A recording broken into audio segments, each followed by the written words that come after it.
So hello and welcome to the 2020 Earth Science Information Partners ESIP Winter Meeting Highlights webinar. My name is Megan Carter and I am the Community Director of ESIP. And this webinar will highlight key events of the winter's meeting from many different perspectives. Whether you weren't able to attend the meeting in person or you're looking to learn more about what happened in different breakout sessions, this webinar is for you. I invite you to get involved in one or more of the various efforts you'll see highlighted here, and we hope that by the end of this webinar, you'll be inspired to do so. I want to remind you to please mute yourselves when you're not speaking, so maybe we can all take a second to do that. And please also do not turn on your web cameras for this particular call. This meeting is being recorded and it will be posted to our ESIP YouTube channel later for viewing. Oops. Sorry, folks, I have started on the wrong slide. So the 2020 ESIP Winter Meeting took place in Bethesda, Maryland from January 7th to January 9th. The theme of the meeting was putting data to work, building public-private partnerships to increase resilience and enhance socioeconomic value of data. By the numbers, there were 268 attendees plus more online, including nearly 70 first-time attendees.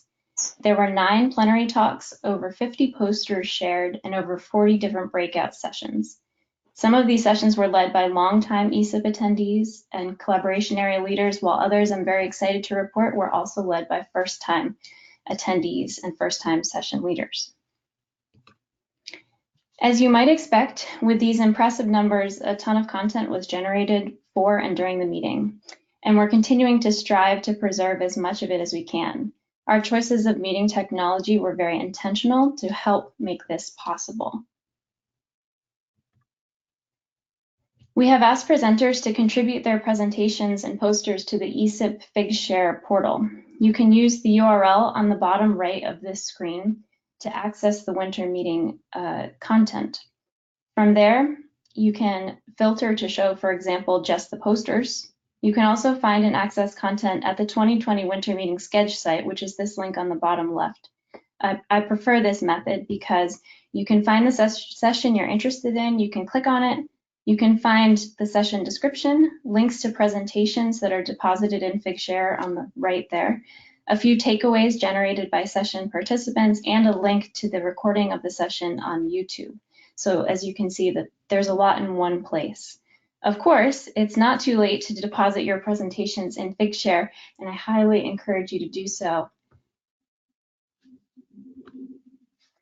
As I mentioned, all 43 breakout and plenary session recordings can be found on our YouTube channel in the 2020 ESIP Winter Meeting playlist. So if you see a 2-minute snapshot of a session today that you want to learn even more about, this is a great place to check out as well.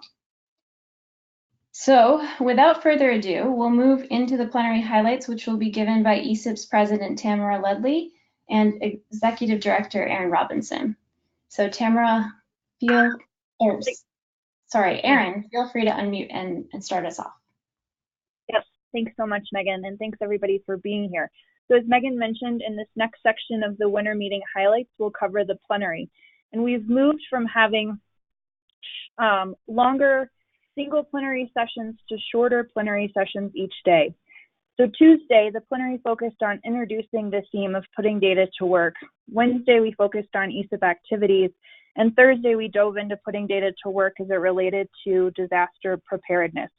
We're really excited about continuing the conversation on this theme throughout the year, and we'll have the multiple perspectives that it takes.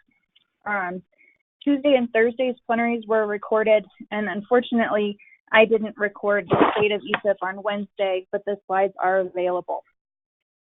So diving into Tuesday, and Megan, next, yep, perfect.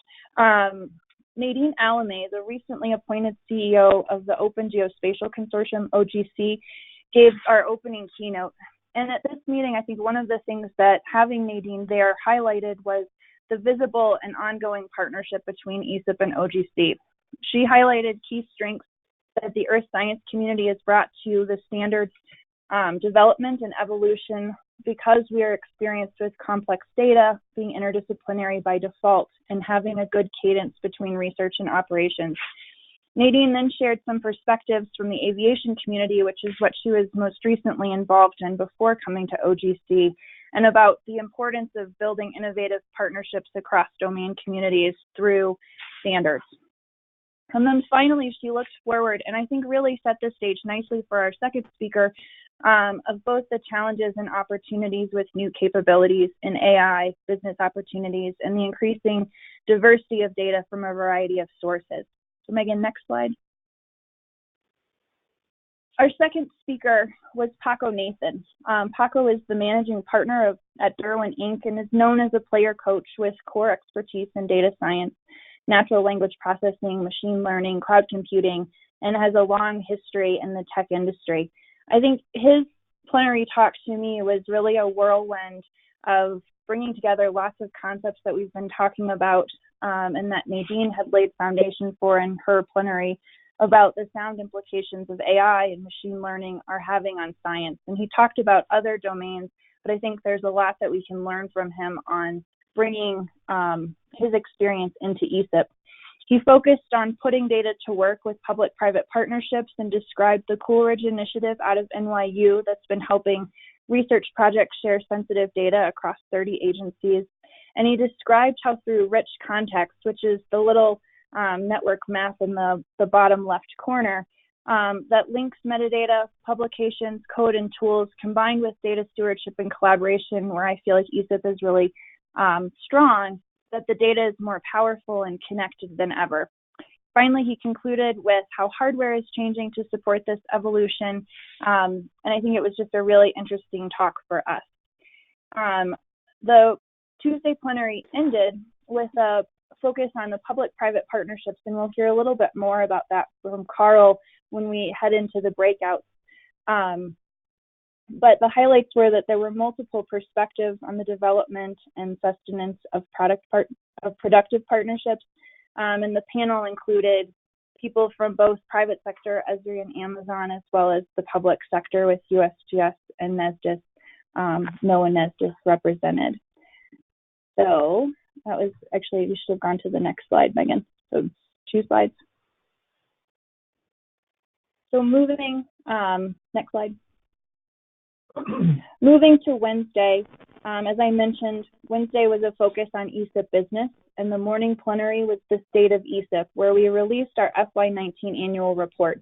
And this is the second annual report that we've produced in the last 2 years, and the link is included here on the slides, and I'd encourage you to take a look at it because it really covers the breadth and depth of ESIP. Outgoing President Carl Benedict shared updates from the ESIP board and the committee's work over the last year. I gave a staff update, and we had lightning talks from our sponsors and 2 relevant adjacent organizations that ESIP is working to build partnerships with, the Association of Research Libraries and the U.S. Research Software Sustainability Institute, ERSI.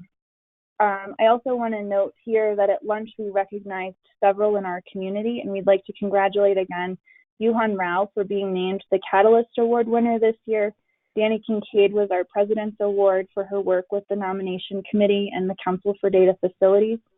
Storm Center Communication was ESIP's Partner of the Year, and Michael Goodman from NASA was named this year's Martha Maiden awardee. Now I will turn it over to Tamara Ledley, who is ESIP's incoming 2020 ESIP President, to share a few highlights from the Thursday plenary. Thank you, Erin. I'm really excited to be here with you today to share what happened at the plenary sessions on Thursday. The focus of Thursday's plenary session was putting data to work during disasters. And the first presenter, Samantha Snell, is the Collections Management Specialist for the Smithsonian Institution's National Collections Program. In her presentation, in her presentation, she gave an overview of the Smithsonian's collections. There are over 155 million specimens that need to be protected from possible natural disasters as well as from purposeful attacks. In developing strategies to protect the collections, they consider both the frequency of the potential threat, ranging from rare to sporadic to continual, and the severity of the threat from catastrophic to severe to mild and gradual. They also have to consider the infrastructure, the nature of the specimens and the infrastructure that houses them in this program. The Smithsonian has developed collection digitation activities for some of their specimens and have evaluated their collection spaces for vulnerability. Samantha described the cross-Smithsonian effort, preparedness and response in collection emergencies, or PRICE for short, which is standardizing the approach to collect emergency response. PRICE has led to some very interesting training, like the wet salvage workshop that's shown here in the slide. And this training has proved very effective at breaking down silos across facilities, as the Smithsonian has many facilities that they need to protect. Okay, then moving on to the next slide. The second presenter was Dan Pylone, who is the CEO and CTO of Element 84 and oversees the architecture, design, and development of Element 84's projects. Dan described the work that Element 84 contributed during the Camp Fire disaster response in California in November 2018.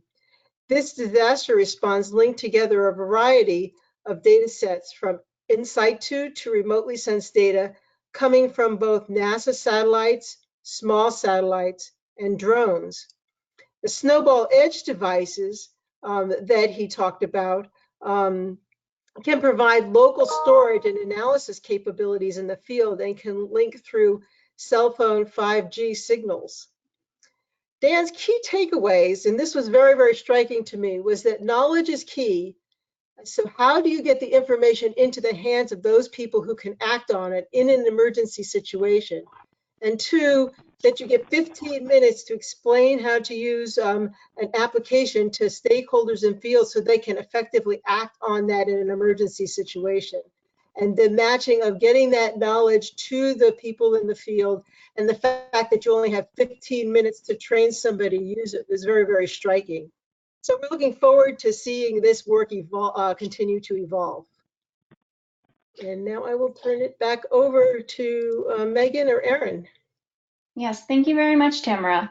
Next up, we have the breakout session highlights, and these will be a series of very fast 2-minute lightning talks representing the various sessions. I will keep very strict time. Actually, Erin is the timekeeper to keep us moving. So speakers, if you hear a timer going off, that means your time is up for the report out and you should stop immediately.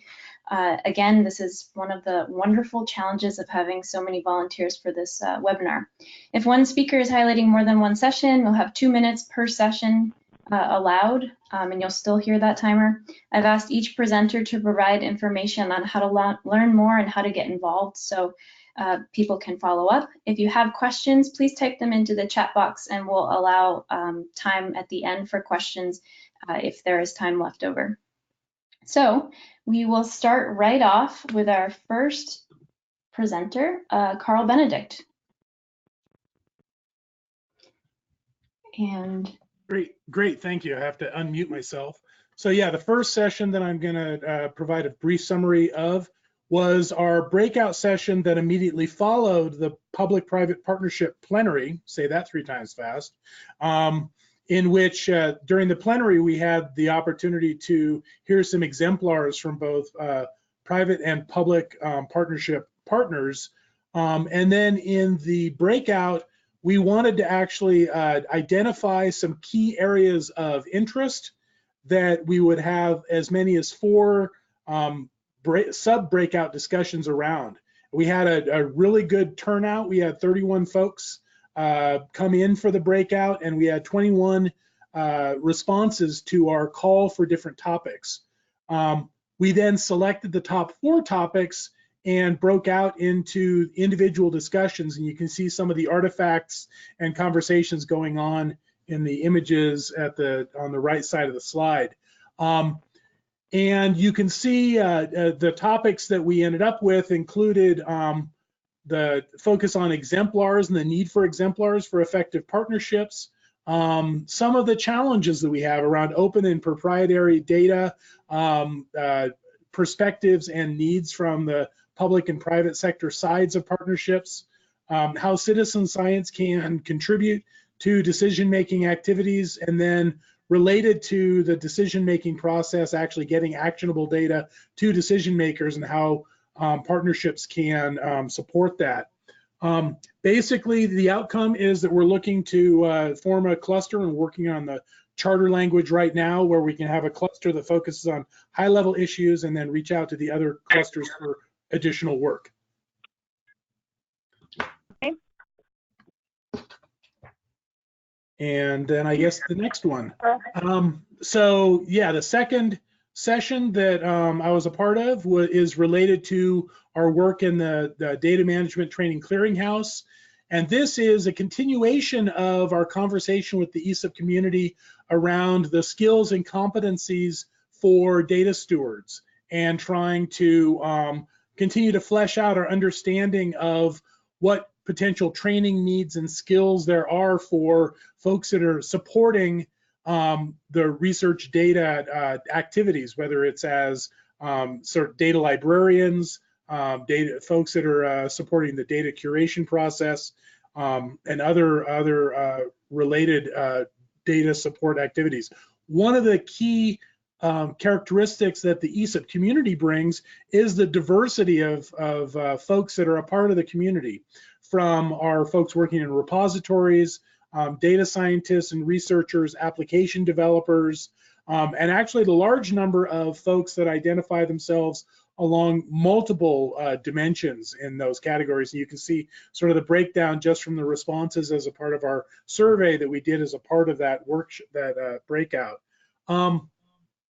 And we're also in the process, and we were able to identify the additional broader venues that ESIP is involved in, as an example, the Council for Data Facilities, where we can actually spread the conversation and the collection of information. And our next step moving forward is to continue to actually share and collect this data, feed it into our data management training work, and also into an artifact that we're producing for AGI.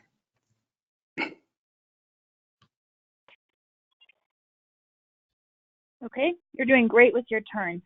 Thank you. And the last session that I'll talk about is also related to our work as in support of the Data Management Training Clearinghouse. In this case, it is associated with our work to develop assessment tools are based upon or feeding into information about the content of the clearinghouse, the training resources that are discoverable and accessible within the clearinghouse. In this context, what we're actually doing is identifying key questions that we would want to be asking from two different perspectives. From the perspective of who would be using the information and who would be providing the information. And this is informed by the different levels of training material assessment that is highlighted diagrammatically on the right, coming out of Kirkpatrick's work. But basically, what we learned out of that is, number one, we were definitely competing with some heavy hitters topically. So we had a small but engaged group that came in and helped us home in on identifying key questions that would be able to address questions both from they're tuned for particular users of information and who would be providing that information, whether it's teachers and learners or the folks that are developing content. We're continuing to refine and streamline our strategy and working on building the most relevant assessment instruments informed by the information coming out of the community. So this is an ongoing activity, and hopefully you'll see more from us soon. Thank you very much, Carl, for those report outs. Next up, we'll have Dan Katz talking about software sustainability, discovery, and accreditation. Hi, yeah, thank you. So this was the first time that I was at a winter meeting, and I was leading this along with Leslie Wyborn. We were looking for actions that the ESIP community could take to improve software in these aspects, sustainability, discoverability, and accreditation, by having a group discussion and trying to come up with what those actions were, and then ideally thinking about a path forward to actually implement some of the actions. So the first thing that we really discovered or talked about was that open source software is growing really rapidly, but funding agencies don't do a very good job of maintaining that software or even necessarily tracking the software that they fund, specifically thinking mostly of grants, not in-house development. So an action here would be to try to work with agencies to help them do a better job with this or to convince them that they should. Another thing is that we should try to help reward contributions to software, particularly in collaborations, by encouraging people to cite the software that they use, potentially by creating software prizes, and by considering software work when we're doing hiring and promotion. And also then in defining and promoting fair software. What does fair mean for software as opposed to data, and can we make that something that we work towards? And then finally, one of the things that we thought we could do would be to define a set of best organization practices for new software projects via a recipe for new software repositories, so that somebody could just basically clone that repository and then use it. And if you're interested in more on any of these things, please contact me. There is a scientific software cluster, but it's inactive, and so we're also interested in people that would like to potentially lead that or join that or make it more active. Thank you very much, Dan. Next up, we have Ziheng Sun, who's going to talk about AI for augmenting geospatial information discovery. Hi, thanks, Megan. So this session is about AI. So it's we invited 5 speakers to talk about their current research about using AI in their earth science researches. The use cases are like the Travis series band detection of the satellite images and the dust detection based on remote sensing observations, the keyword assignment to the record, metadata records, and automated farming, which is a vision of the future farming, and the precipitation, the data quality improvement, and the speaker from the development state is presented how they use the AI technique in mapping their schools in their developing countries, and how to identify the dangerous houses in developing countries to prevent their potential damage, which might cause in their earthquakes or other disasters. And we also found that the people are using the AI in mapping the net covenant changes, which is a pretty active research field right now. But after all these 5 presentations, we found that the current AI, we have a lot of earth science data sets available, and we have seen that AI techniques have already been very successful in the computer vision field. So how do we use AI in the earth science field is it's still very challenging. It has sophisticated cycles and need a very effective workflow management. So we also proposed GeoWeaver workflow management for the open sharing and the complete not only the AI training models, but the overall complete AI workflows, which is a key step to boost the next generation adoption of the AI in earth sciences. That was our time. Yeah. Very quiet. But need to wrap up. Thank you. Yes, thank you, Jensen, for that report out. And there's a great link to contact Jensen for more information, and definitely check out the session on Sketch with the full recording. Next up, we need to move on to ESIP's lab director, Annie Burgess, who will be talking about a session that mentioned several recent lab projects. Great, thanks, Megan. Can you hear me? Yes. All right, so you can see from the title of our session, we had presentations from the fairtool.org project, another one outlining serverless workflows for CubeSats, and that was to look at changes in snow cover and flowering alpine meadows. We had the GeoWeaver project report out, which is a project that focuses on workflows and machine learning, and also one that you can see in the photo on the slide about a project that worked on building 3D printed weather stations. So each of those projects gave an update on where they're at, and we reminded the folks in the room that each of these projects had seed money of less than $10,000 in 6 months to kickstart their projects.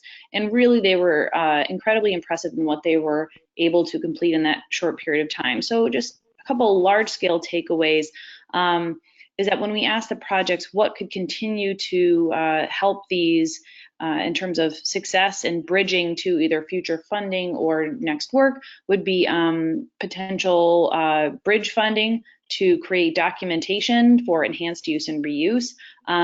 They also provided the feedback that this small grant funding was a great way to take an idea and get it into the kind of proof of concept or prototype phase that gives or potentially gives stronger proposals or stronger, larger proposals. And the final thought from everyone was that creating a stronger network for these for these funded PIs would be ideal, as it's a group of highly motivated folks that are innovative and looking to push the limits on technology. So we hope to help them with that.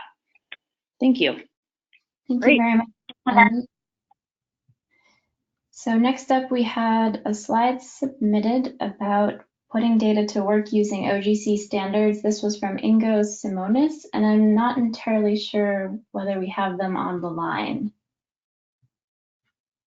So this may just be take a quick peek and follow up online to learn a little bit more.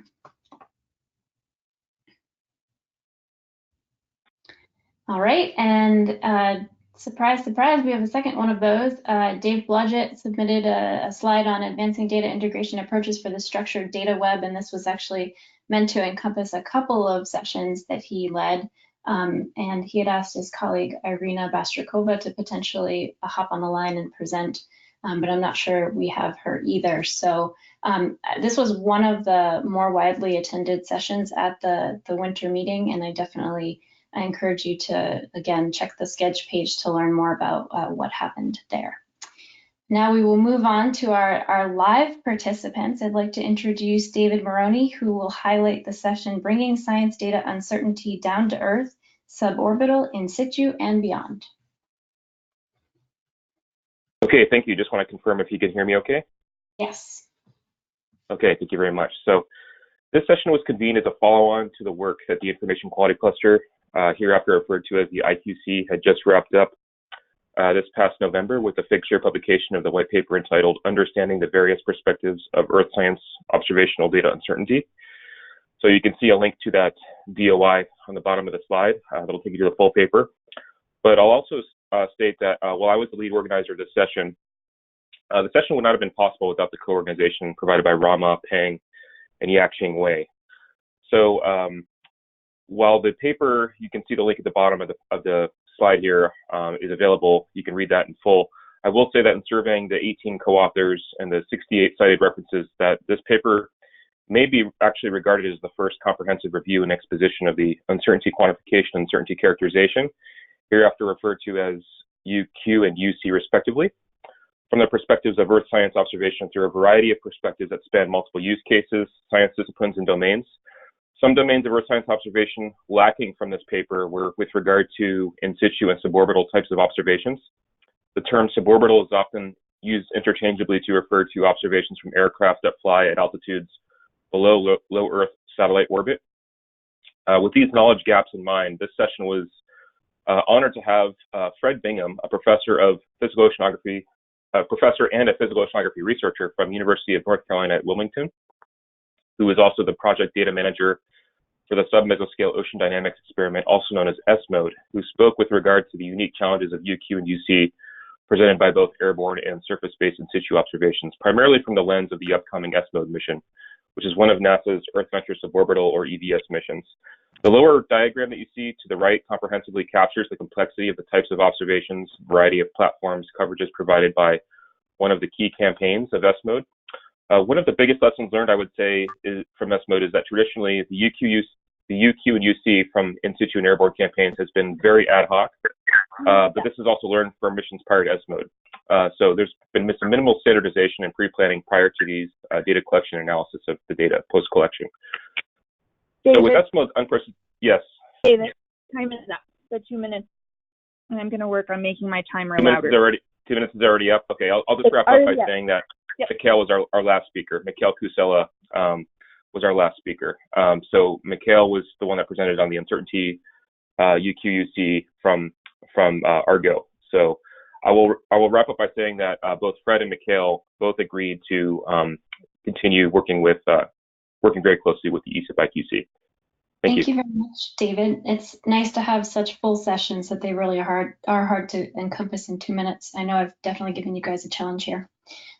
Next, I'd like to introduce Leslie Wyborn to highlight the session Fair Laboratory Instrumentation, Analytical Procedures, and Data Quality.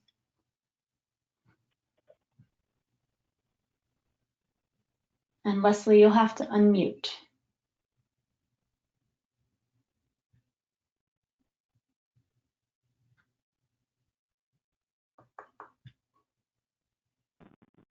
Okay, sorry about that. This was just a trial session. This is something Kirsten and I have been doing at AGU, EGU.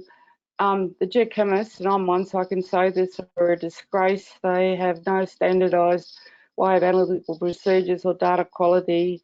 So we just put what the use case was to people. And Chad Trabont came from seismology and told us how they went about setting up their standard, because if you don't know, IRIS is really well advanced in the ability of setting up a global network of seismology data. And he said the most important one was to develop the agreed standard first, and then everything started to fall in place. So it was more about, we're continuing to have discussions in collaboration with manufacturers, EarthCube, etc. We noticed that there is a lot already done in other domains on standardization of in situ instruments in laboratory with W33 and OGC. And I guess it was just, we wanted to bring it to ESIP to see if there's enough interest to develop something out of ESIP, or where we didn't, let's be frank, have a good attendance. It did clash with some of the more popular sessions. So I guess we're just raising it as an issue, but considering the importance of geochemistry to earth science informatics, it is a major hole that needs to be addressed. And just contact Kirsten or I if you feel, yes, this is something that should be done in ESIP, or B, you want to keep in touch with what we're doing elsewhere. Okay. Thank you very much, Leslie. Next, I'll introduce Mark Parsons to talk about Research Object Citation Clusters Working Session. Yeah, hi. So this is about citation. And by citation, I mean a reference to an item for the purpose of credit attribution and facilitation of access to that item. And so you'll know that there's like 3 specific concerns that we try to address in this definition: reference, access, and credit. And so far, ESIP has grappled with these for 2 kinds of things, data and software. Now we're trying to consider other sorts of things: instruments, vocabularies, people, what have you. And discussion in our cluster suggested that we consider when an item should be identified, when it should get a name and a location. And so in this session, we had multiple breakout groups consider this question of when for different objects, and to consider that question from the perspective of being able to reproduce a result, be that a model output, a scientific paper, what have you. So when do I need to consider this conceptual thing a formal identified thing for my research? So it gets a bit abstract. It's very contextual. You have a conception of a set of data, the time from these sensors at this place long before you give it an established home in a repository. But because everything is so contextual, we need to consider all these sorts of different use cases. And so that's what the cluster would like to do. And we're going to explore the credit use case next. When does something become something for which someone should be recognized? When does something become something for someone should be recognized? Yeah, all right, and I will stop there. We have a passionate, dedicated group, and we'd love to have you participate. Thank you. Thank you, Mark, and I can corroborate that it is a passionate, dedicated group. We'll move on now to defining the bullseye of sample metadata. I'd like to introduce Sarah Ramdeen. Hi, everyone. So the purpose of our session was to discuss the minimum set of attributes needed to describe a physical sample. And as you can see in the diagram on the right, created by Leslie Wyborn, we face this challenge of different domains needing different metadata to describe their samples. And what we'd like to do is establish a core set of attributes which would be used by these various domains. The core metadata or common kernel would support search and discovery of physical samples across the domains.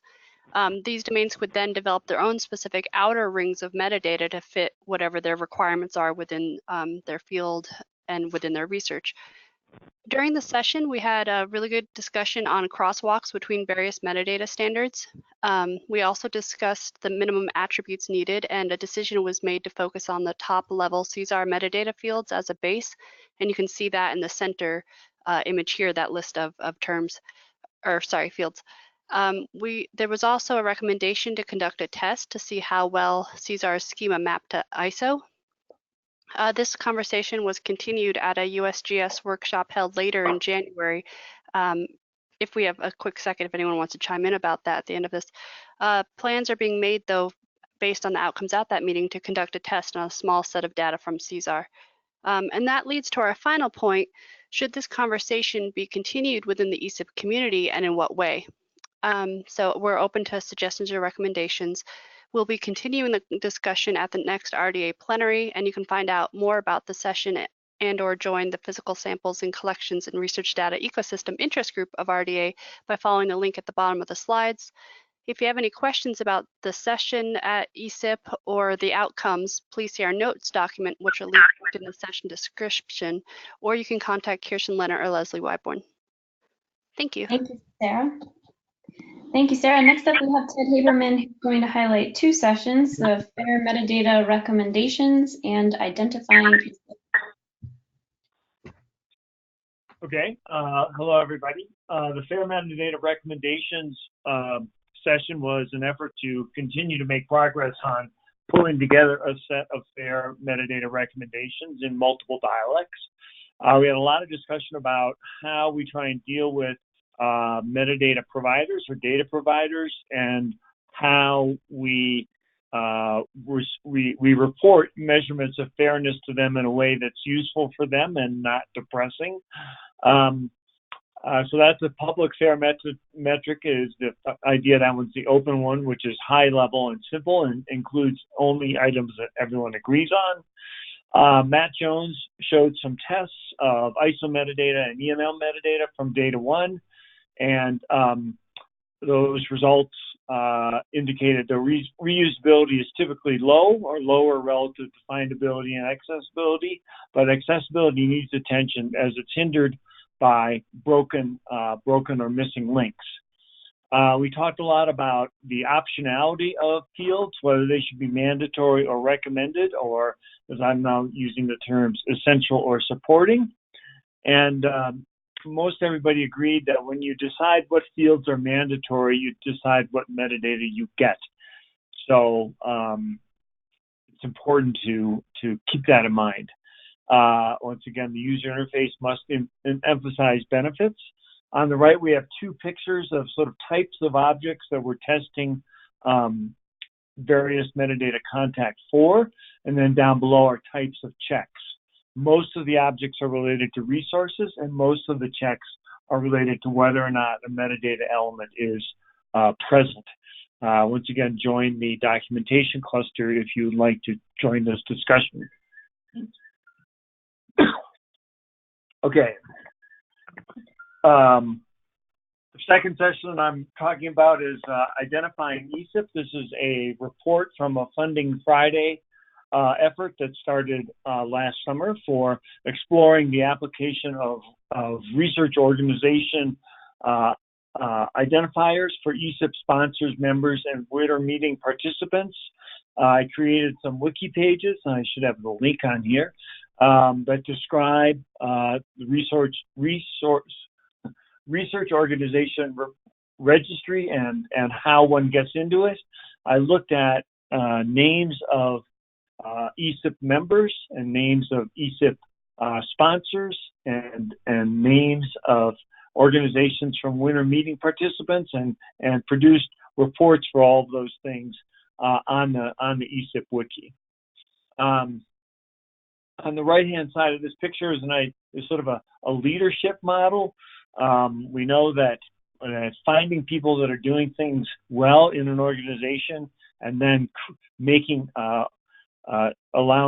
aggregating those people and allowing them to communicate with one another is an important leadership model. And on the right, I show how the participants in ESIP can interact with ESIP members that they represent.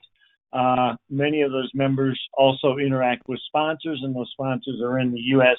federal agencies and departments. And through that series of interactions, we can improve utilization of organizational identifiers in metadata that ESIP members use and rely on for getting credit for what they do. Thank you. Thank you, Ted.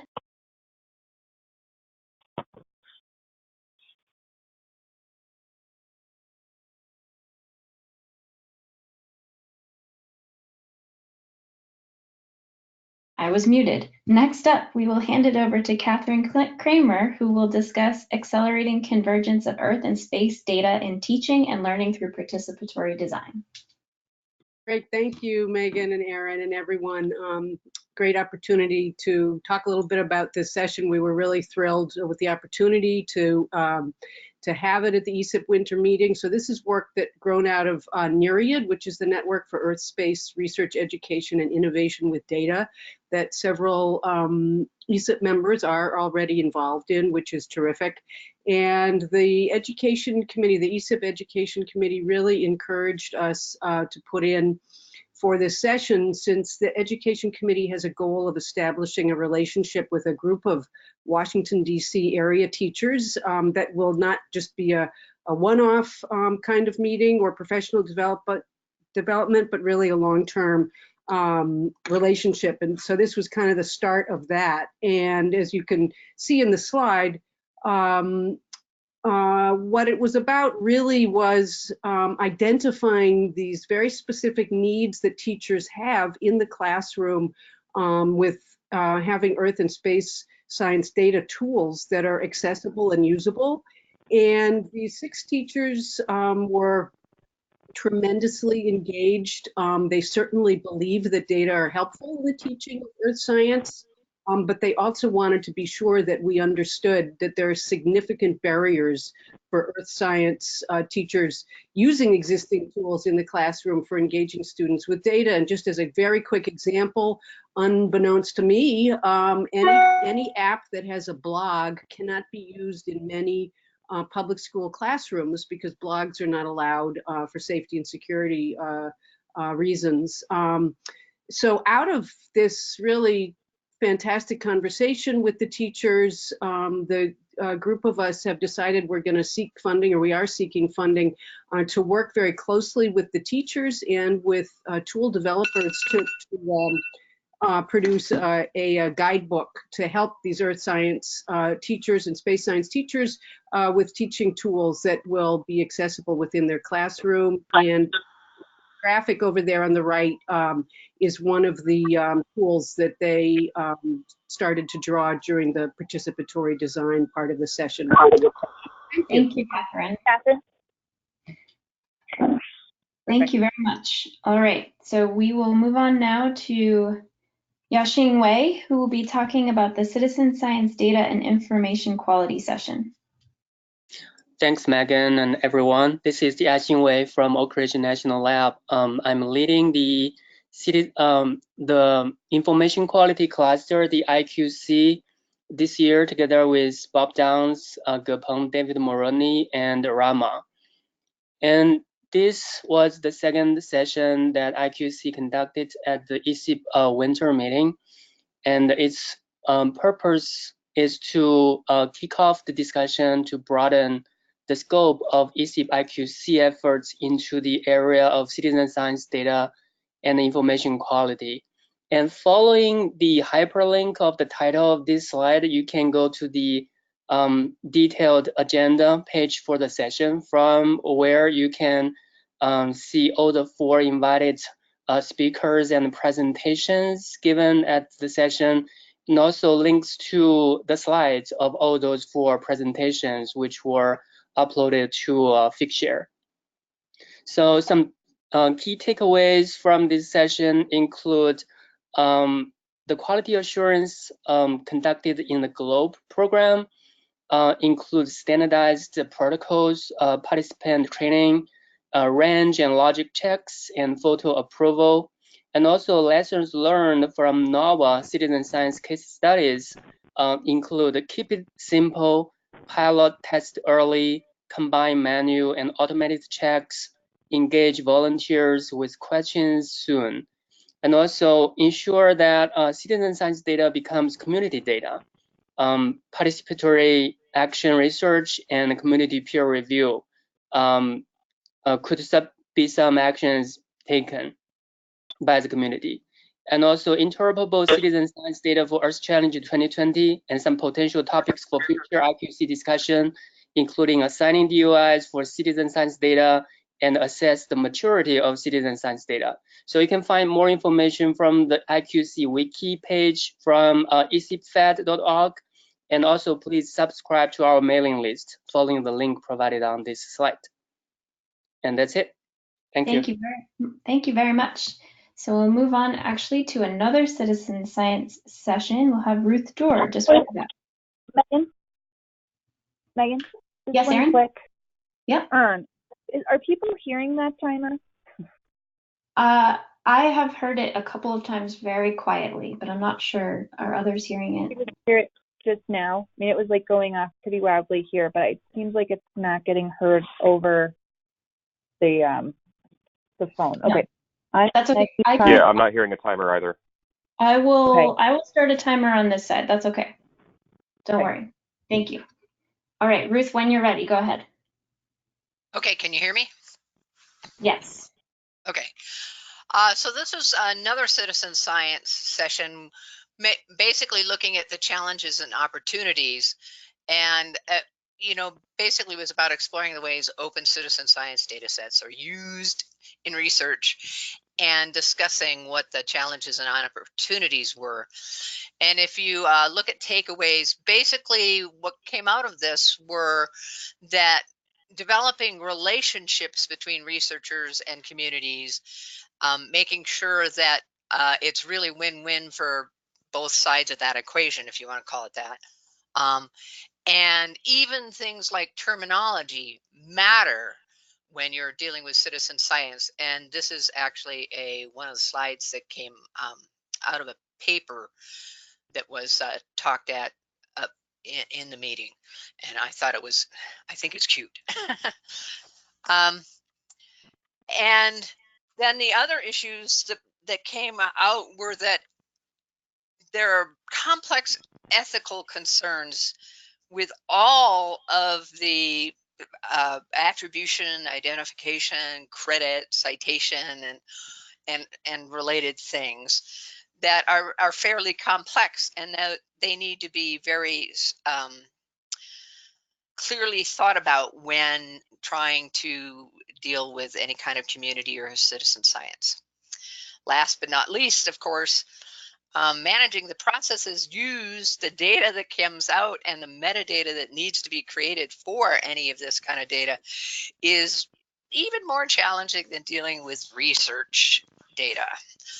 And so if you want to learn more, talk to Alexis or Kelsey, who were the main organizers of this. And I will note that this is it was done under the auspices of the Data Stewardship Committee, but that this is not yet a cluster. So it's not clear where this will go in the longer term. And that's it. So we actually have Ruth again to talk about a data stewardship working session. Okay, so we had a planning meeting. I'm the outgoing chair of the committee. One of the key things to note about this committee is that it's really kind of an umbrella organization, because practically everybody who attends the telecons is the lead of another cluster or work group or something related to some subtopic of data stewardship. And the main takeaways are that there are a lot of activities people in this group want to do. You see a list of 7 of them. Mark has already talked about the identifiers. We've heard a little bit about FAIR. We want to ensure that the guidance that is coming out about schema.org works for repositories. We just had the slide about citizen science, but some other things that are needed. Each of these have a champion, and so it's over the next month or 2, we will be figuring out exactly how each of these activities go forward. And so if you would like to contribute to any of those activities, I invite you to join our next telecon and our listserv. And that's it. Thank you very much, Ruth, for that report out. Next up, we will have Kirsten Leonard discussing Coptis, facilitating a fair publishing workflow ecosystem. Okay, hi everybody. Hope you can hear me. So Coptis is a cluster within ESIP that was created slightly more than a year ago.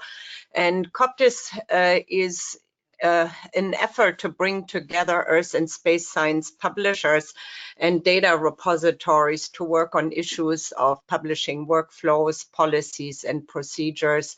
And this particular session was focusing on the progress and impacts of the current implementation of fair data principles by publishers.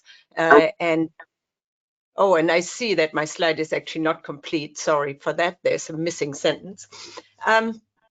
Anyway, we had obviously a very biased audience with largely data repositories there and few publishers who do not so far attend ESIP, which actually led to what the third point under takeaways is, and the second point under takeaways is that the Coptis cluster wants to organize a side event in conjunction with the ESIP summer meeting to be able to invite publishers and editors and talk about the issues that came up during our meeting. Largely, it was a focus on the fair workflows that are not well guided and synchronized between the publication of manuscripts and the publication of data yet. And there is a lot of confusion for authors and editors, and a substantial amount of work at the repositories right now due to the lack of these guidelines and standardized workflows. We also talked a bit about efforts going on to define criteria for recommended data and software repositories that is led by publishers at the moment.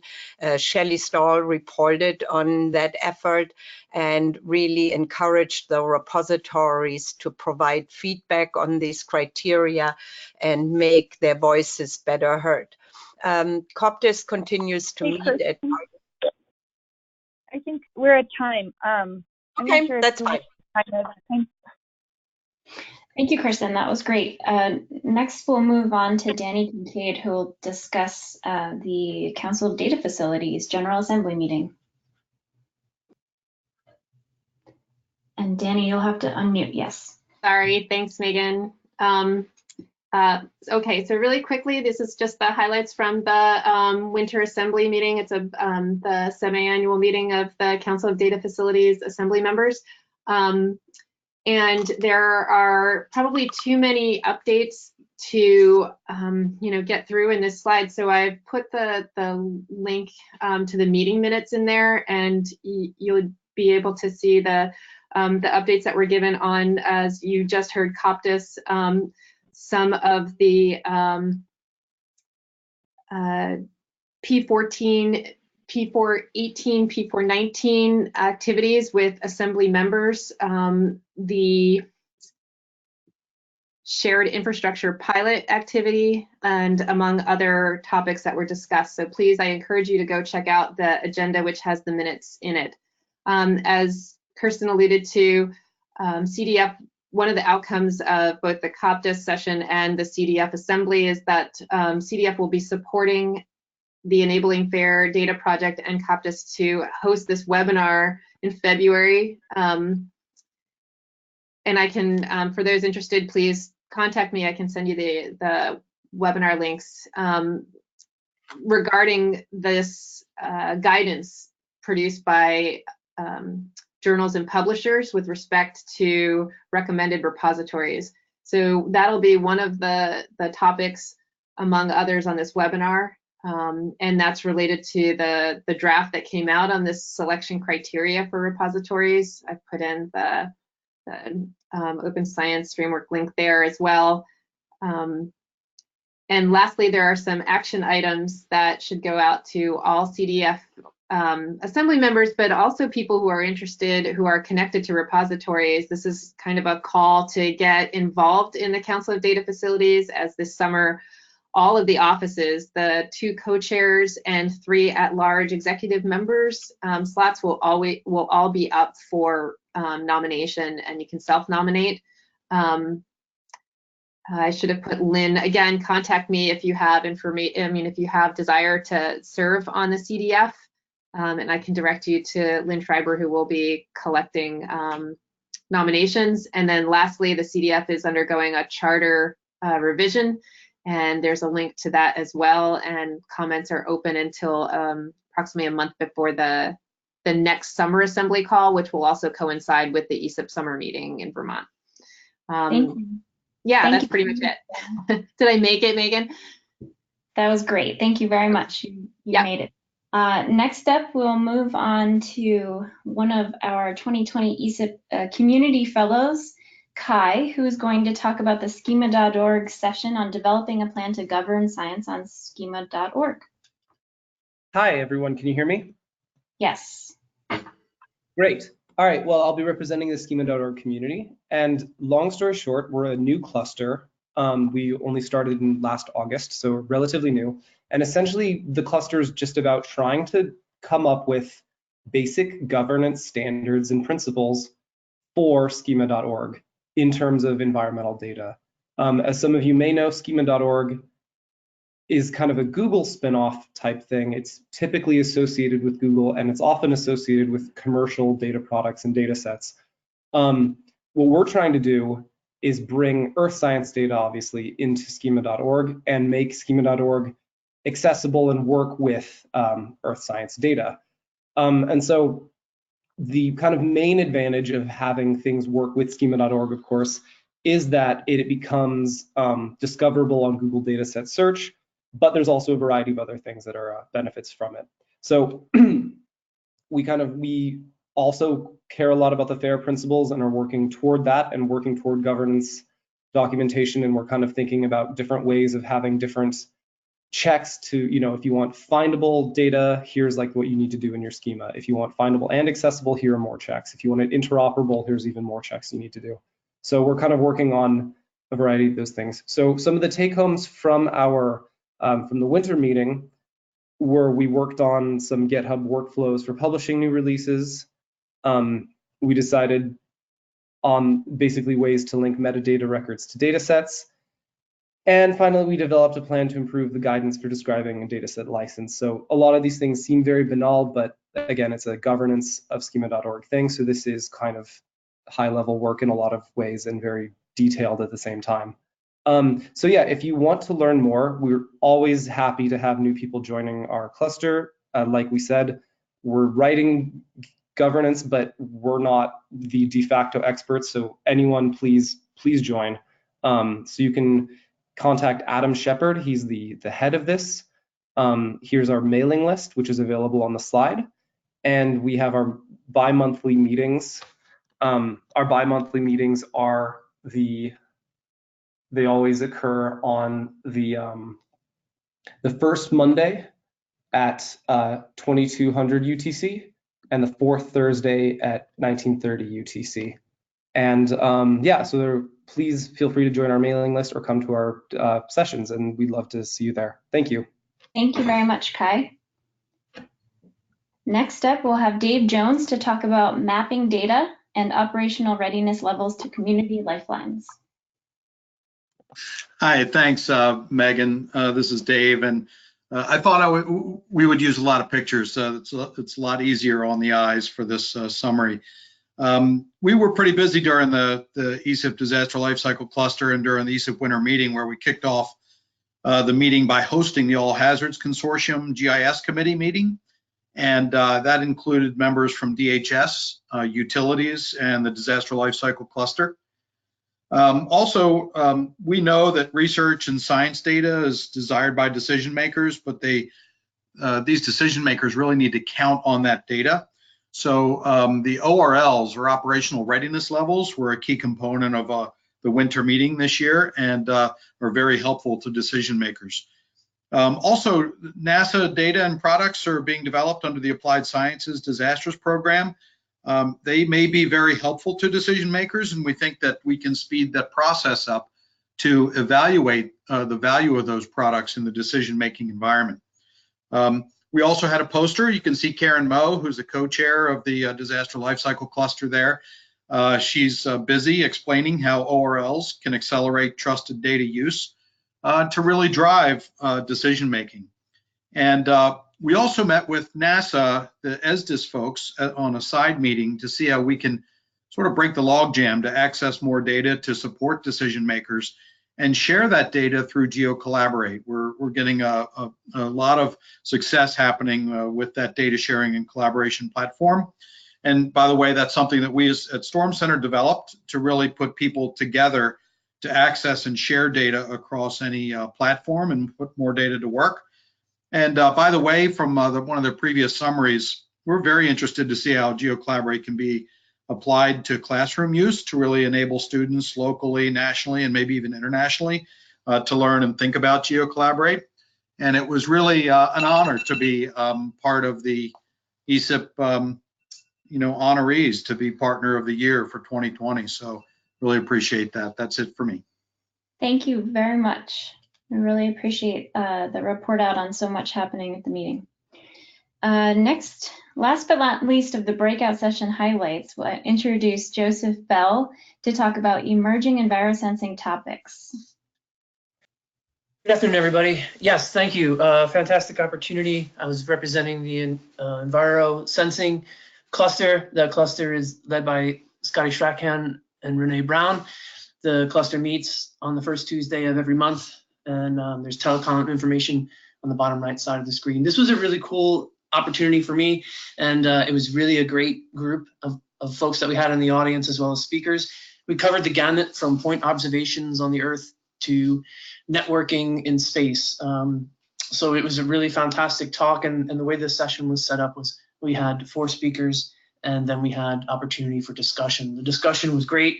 As always, there wasn't enough time, but it was kind of cool because it went into the poster session, and then we were able to carry out our discussions there. Kind of take-home messages, right? If we're going to have observations on the Earth and space and do any type of analysis with that, communication protocols are important, as well as aligning the data and keeping it from turning into an exercise of data manipulation instead of analysis. There is functionality within these low-power, wide-area networks to cover areas that don't have cell coverage and may not be able to have line of sight to the sky for satellite coverage. So advancements in this type of networking are great, as well as the ability to kind of cross disciplines from government agency through academia to citizen science folks working in their basement. And then one take-home part, I'm not going to use my full 2 minutes because I don't have to. One of the most important topics that came from this was the aspect that inexpensive did not equate to cheap, and the aspect that open source hardware can serve as market disruption, and we saw that from a couple of the talks that showed how to do open source sensors through open source drones. Thank you very much, and I'll yield the rest of my time. Thank you very much, Joseph, for that great report out. So before we wrap up, I'd like to ask a couple of our community fellows to give their perspectives on the meetings. I think that's a very valuable perspective. We've already heard from Kai. Thank you for presenting the schema.org session breakout highlight. But next up, we'll invite Yuhan Rao to give his thoughts. Hello, everyone. I'm Yuhan Rao for Machine Learning Cluster Community Fellow for the ESIP. And for me personally, that I think one of the highlights that I see a lot of machine learning and artificial intelligence is in action across the whole Earth environmental science community within ESIP, and by using those modern tools to put data into work. And there's one of the sessions that I attended is the new AI focus for the agriculture and climate cluster. I'm sure maybe Ellie will talk more about that, but in that I can see also the value of a public-private partnership where we see both the company like Esri and also the government agency like USDA and people within ESIP and from NASA that have been both working on the same topic and try to use new technology, try to form partnership to solve these problems. Another highlight that I had is coming from one of the launch discussion for the last day, where Aaron and me and Anne, the machine learning cluster chair that we have talked about in the past, we have a lot of ESIP materials and archive data already. So how can we leverage those data we produce by ourselves, like all the documents and also all the talks and submitted papers and abstracts in the fixture that I just quickly put together a word cloud for all the keywords from the 2020 winter meeting. And we can see a lot of different highlights for the ESIP focus areas. But imagine we have 20 years of this data. How can we leverage this data by using knowledge graph and other tools, try to find more information that maybe new people will be curious about and can join us. So that's all the highlight that I have. I will yield my time as well. Thank you very much, Yuhan. Next up, last but very much not least, is Ellie Davis, a community fellow for the Agriculture and Climate Cluster. Hi, everyone. As Megan said, I'm the community fellow for the Agriculture and Climate Cluster, and I just wanted to touch on my top 3 moments, so there were many, of the conference. So first is the education session that brought together teachers to build a 3D printed weather station, and we've actually already seen a picture of that earlier from Annie.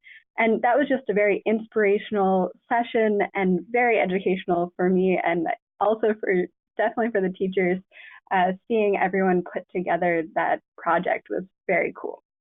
Second, from the Agriculture and Climate Cluster, we worked together with the Machine Learning Cluster to identify opportunities for collaboration.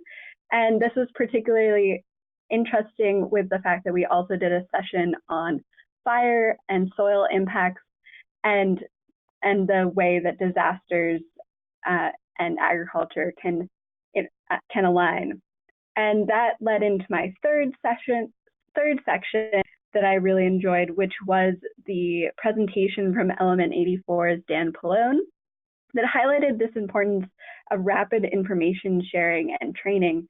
And as someone who lives in an area where we have had 5 hurricanes in the last 4 years, I thought that this was particularly important, as we have seen people need to activate and move and get hundreds or thousands of volunteers out, as well as people evacuating from the area.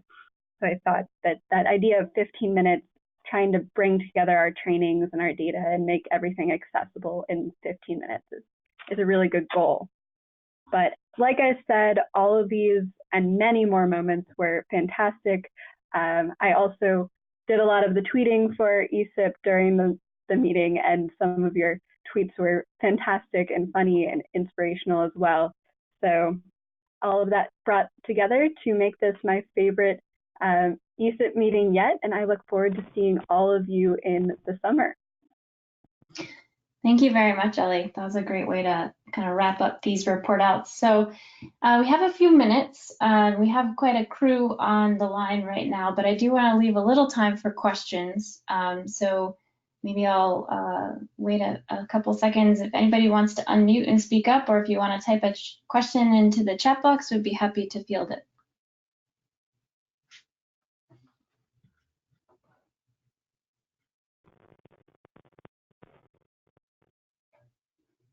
You can also feel free to let us know your sort of highlights from the meeting if you are so inclined. Favorite moment, like Ellie shared.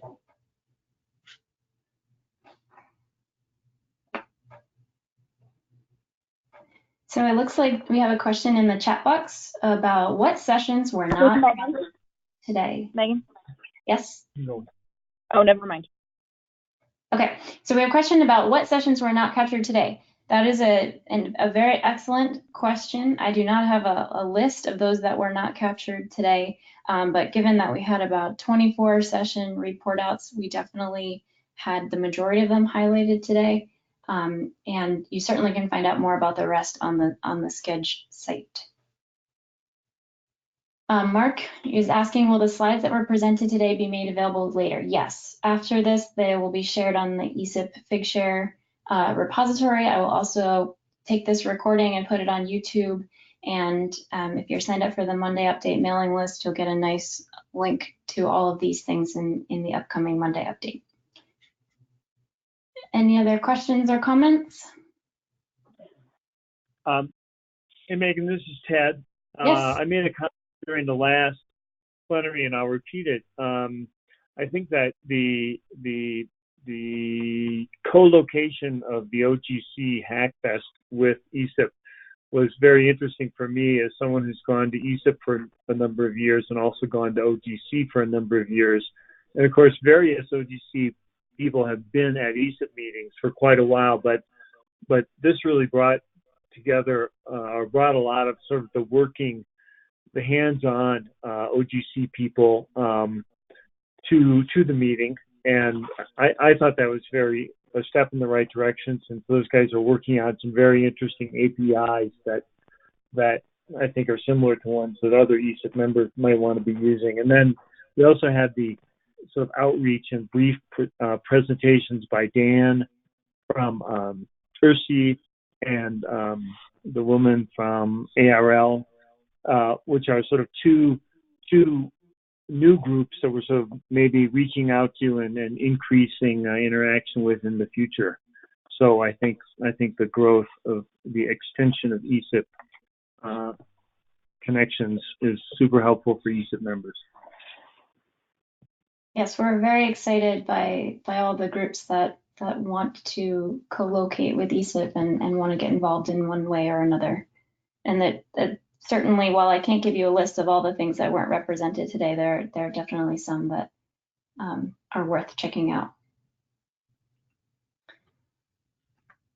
Any more questions? I know you all have been on the line for 75 minutes now.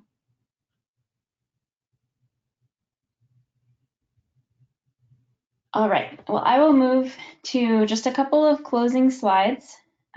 First of all, I want to say thank you to our very generous meeting sponsors that helped to make the winter meeting great. And I want to talk about a few ways to jump in and get involved if you're not already very engaged in ESIP, things you can do now before the next in-person meeting. You're welcome to join any one of ESIP's existing collaborations, many of which you heard about today. On the ESIP website, you'll find a telecon calendar, and there is no need to RSVP to anything you see on here. If you see a call on the calendar, please simply click to join, jump on, and say hello and tell us about what you do and what would keep you coming back to those calls. Other things you can do are consider applying for ESIP lab support. This is more than just small grant funding. The ESIP lab helps projects by exposing and building collaborations around them. I invite you to learn more about that. You can encourage your organization to become an ESIP partner. If you do nothing else, I highly encourage you to join the Monday Update mailing list. This is a great way to get one message a week from us to find out what are the key things going on in and around the community. And I'd also like to point out this one pager on the top right here. It's a great, I guess it's a double-sided one pager, but it's a great way to learn a lot about ESIP and to quickly tell others a lot about ESIP. Finally, I'd like to thank you for joining today and share a save the date for the 2020 ESIP summer meeting. This is now just 160 days away, and it will be held in beautiful Burlington, Vermont, July 14th to the 17th. We're working hard already to put together an awesome agenda. There'll be more information released shortly, including a call for sessions. So although this sounds like it might be far off in the distance, it's not too early to start putting together session ideas and thinking about whether there were some folks you heard speaking today that you might want to collaborate with. So that brings our webinar to a close. Thank you again to our speakers and to all who joined today. And just a reminder that this recording will be made available on the ESIP YouTube channel.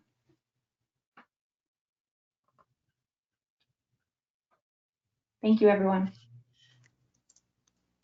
Thanks, Megan. Thanks, everybody. Thanks, Megan. Thank you, Megan. Thank you. Thanks. Thank you. Bye-bye. Bye.